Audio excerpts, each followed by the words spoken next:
I'm AP Townley, and this is Roleplay Culture.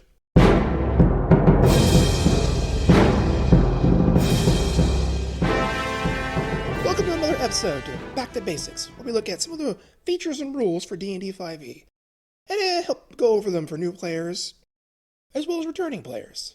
I say players, but this episode is for our DMs out there.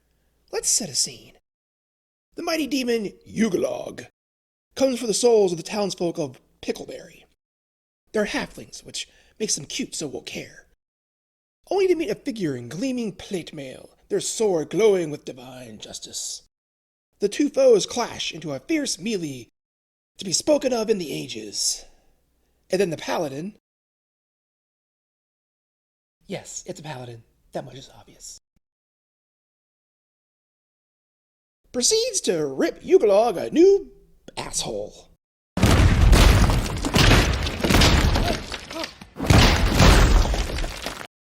Great weapon master, bonus action smite spell, 3 attacks because of course someone put haste on the paladin. Smite, smite again, smite some more, and now Yugolog is a puddle of glue on the ground. And your carefully planned boss encounter is over, before they even got to do their big speech of, "You will all serve me or die." And that is before the rest of the party takes a turn. This is what we in encounter design define as going nova. Like a bright star exploding all at once. Certain character types, like the Paladin and Hexblade Warlocks, are built in such a way as to allow them to very quickly, if not necessarily very efficiently, expend all their resources in a very short period of time, essentially nuking the enemy, before they have a chance to use any of their own abilities to challenge the party. Which can lead to disappointing results for both players and DMs. So why are we having this problem? I think it has to do with the number and limited type of encounters presented to the players. I think I can say with some confidence that most game sessions only have 1 to 2 encounters per session, on average. I've heard this from streamers and other YouTubers, but the Dungeon Master's Guide disagrees with this number. Now, I can make a whole video about the problem with the lesser of the 3 core rulebooks, but in this, I have to agree. The DMG recommends 6 to 8 encounters per session. That sounds excessive, which is probably why it's ignored by most. And yet, we do seem to have a problem. So hear me out. These encounters don't necessarily need to be combat encounters, though I would recommend that the majority of them have at least the potential for combat. But encounters come in all shapes and sizes, and can be defined in a multitude of ways, from deadliness to CR level to type. Having said that, having half a dozen combat encounters with alternate solutions can be a good way to drain the resources of your characters. Sure, they might be able to power their way through the first few, but they'll start running out of gas pretty quick. They'll have to ask themselves, do we want to get into another fight? Or is there another way we can handle this? And once you've established this dynamic, your players will start these sessions with a more conservative view of their own power. They'll be much more careful about dropping everything they have on the first target they run into. But if they're too conservative, they'll be too tore up to be a threat to whatever you have at the end of the encounter. They'll have to learn that fine balance from encounter to encounter and conquer challenges in creative ways.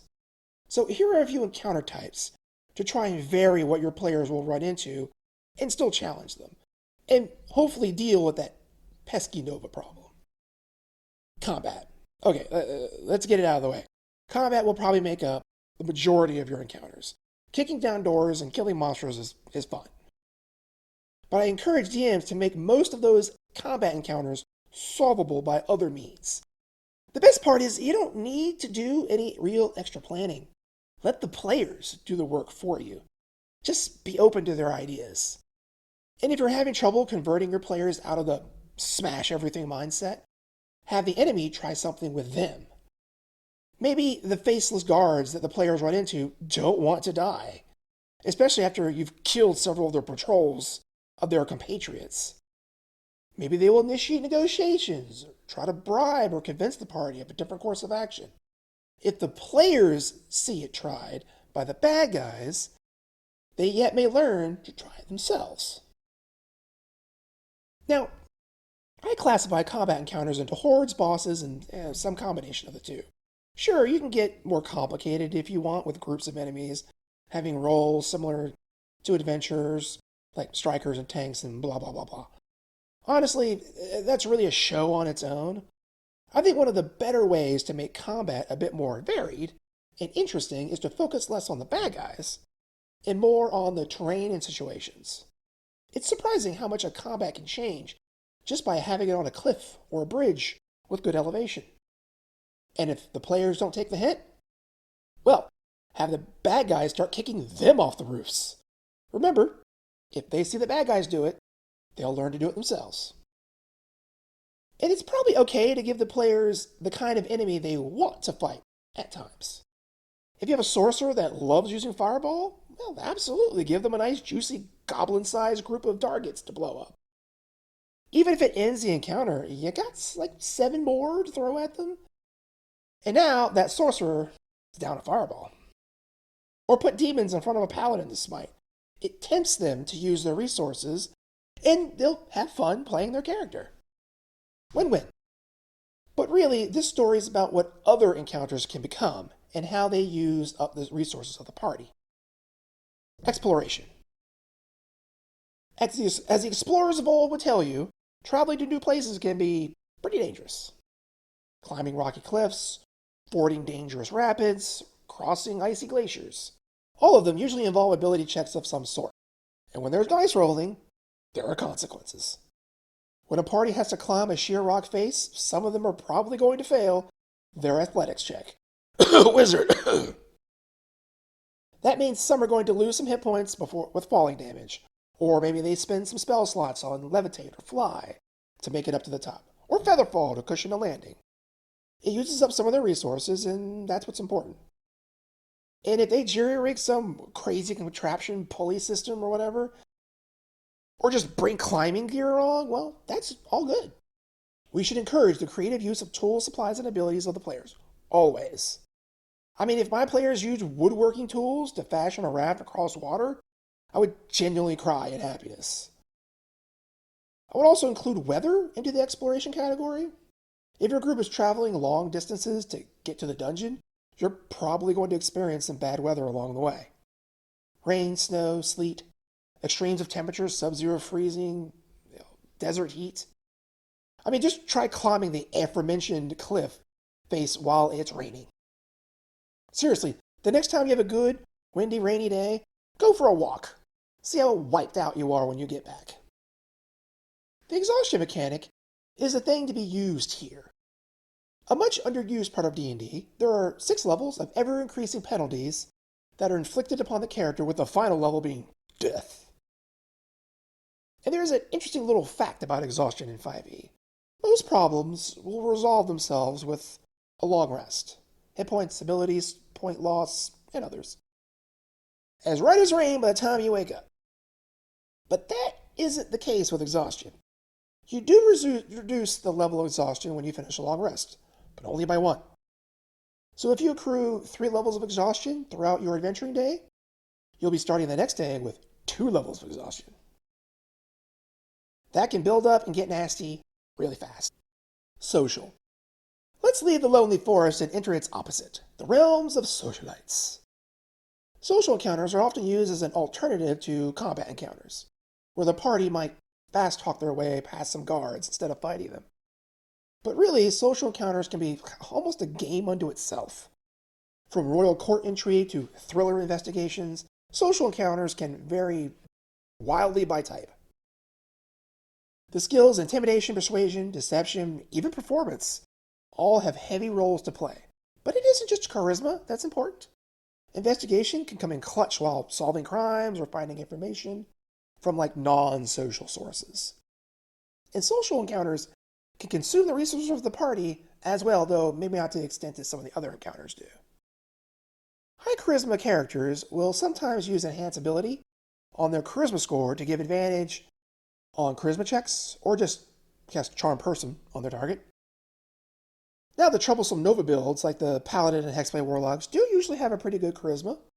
So the hope is that if we put some encounters in front of these characters that let them make use of their charisma score and the associated skills, they will do so instead of just murdering everything in front of them. Now, I don't expect this to happen the first few times that the option is available. I think this lesson will be need to learn with some blood, sweat, and tears. Though having social encounters for intrigue and solving crimes is cool, I want to focus on the encounters as alternatives to combat. Guards at the gate, bandits on the road, even a dragon. All situations where it's possible, preferable even, to negotiate a peaceful solution. And in the beginning, they'll try to bull their way through these encounters, probably with some success, but slowly, surely, they'll be ground down enough to the point where they'll need to try other solutions to problems. Traps. The goal for traps, from the DM and game designer's perspective, is that they are to be avoided. I know that seems kind of obvious, but the distinction will be important a little later. Pitfalls, snares, spike traps, there are all kinds. And not avoiding them usually comes with consequences. Lost hit points, certain conditions like the poison condition inflicted on the party. What's a good dungeon crawl without triggered poison darts? But having to deal with low hit points does use resources. Healing potions, spells, hit dice for rests. These are all things, if used now, can't be used later. Most characters won't use too many resources in the actual dealing with the traps. I mean, there's some good rituals that can pinpoint their locations, but it's rare to use any actual spell slots. I mean, what are they going to cast? Find traps? Not likely. But I've seen, on more than one occasion, the party send a raging barbarian screaming down a trapped hallway to set everything off, so it can happen. Puzzles. Now, you might want to include puzzles in the traps category, and if you do, more power to you. But I think, at least from a design standpoint, that puzzles and traps are distinctly different. The difference is the goal that's trying to be achieved by the DM from the perspective of the game. Traps are to be avoided. If the characters fall into a trap, there's a penalty. But where puzzles are concerned, the goal is that the players are supposed to engage with them. Puzzles are usually split into two categories. Those that are gate wardens, as I call them, something for the party to decode so that they can move on to the next stage. Or trap-style puzzles that the players fall into and then have to solve to escape. Gate warden puzzles are a style of puzzle meant to keep the players from moving forward. This could be in the literal sense, like a door with some trick to figure out. It's a riddle. Speak friend and enter. What's the Elvish word for friend?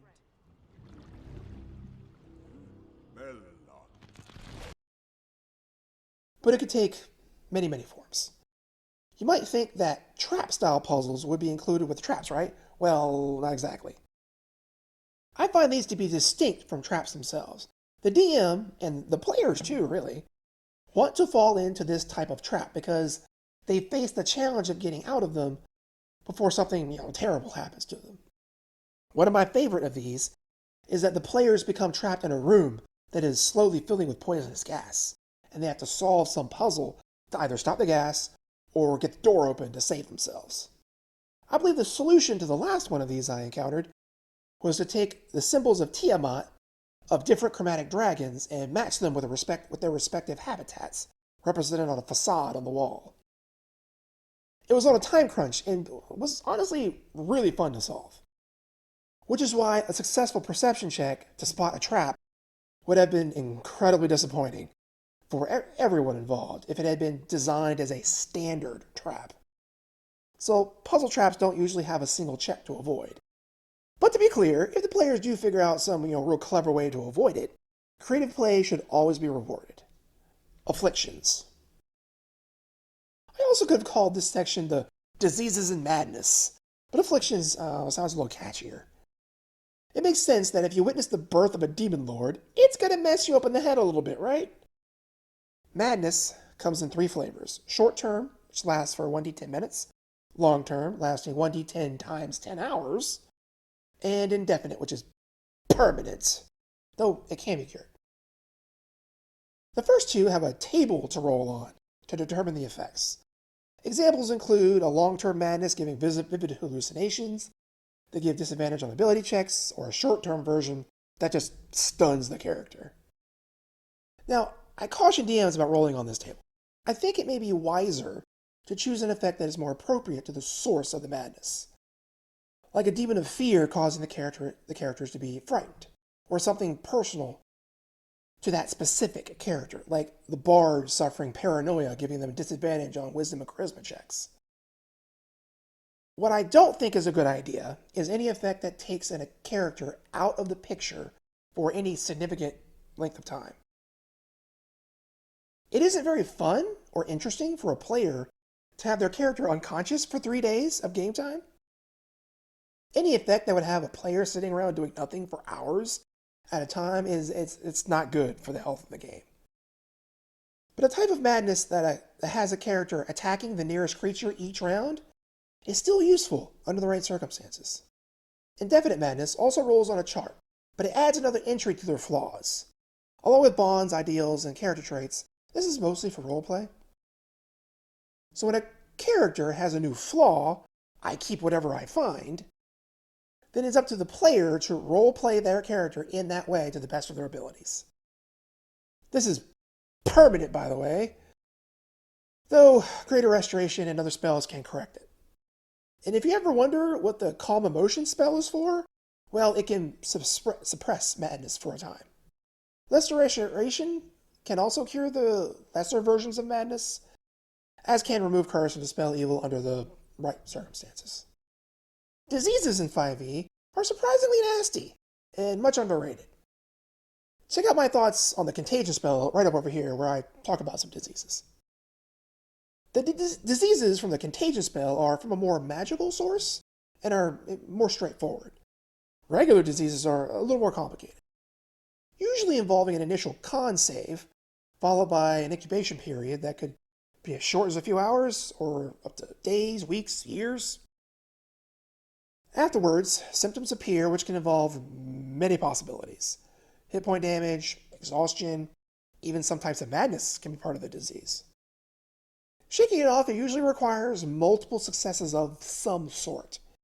It could be that, after every long rest, each successful Constitution save reduces the future saves by 1d6. When that save reaches 0, the disease is taken its course. Or maybe the disease causes exhaustion with initial and then failed checks, increasing the level of exhaustion, and successful ones reduce them. When the exhaustion hits 0, you're cured. But it's possible that there's no check to cure the individual. They must find some specific herb or have a spell cast to cure the disease. Whether it's madness or disease, the effects are debilitating and can really slow the party down. And if they have to spend some spell slots to fix it, well, that just winds them down a little more, doesn't it? It also gives the paladins divine health and other abilities like that, like with certain lay on hands uses, some actual use. It will also encourage players to start diversifying their spell lists with like Lesser Restoration, a really underappreciated spell, or get proficiency with like herbalism kits so they can allow them to brew medicine. So after dealing with a bout of sewer plague, the party is going to view the sewer full of rats with a whole different level of trepidation. And they'll have to consider, is there another way to get to the area we need to get to? Many of these encounters I've mentioned can blend together a little bit, but that's kind of on purpose. It helps the DM construct a series of encounters that will flow together seamlessly and won't seem forced. The challenges will feel natural. So you see, weaving together 6 to 8 encounters made up of some combination of the examples above can really put the brakes on the Nova build and really encourage characters to use their resources wisely, think creatively, and most importantly, plan ahead. Well, that's going to be it for my take on the different types of encounters and how best to use them to balance out some of the more troublesome playstyles, while still letting those players still have a lot of fun. Maybe in the future we'll build a session where we can see how all of these counters can weave together. But if you want that video, you're going to have to subscribe, ring the bell, smash that like button, leave comments below, and I'll see you in the parlor.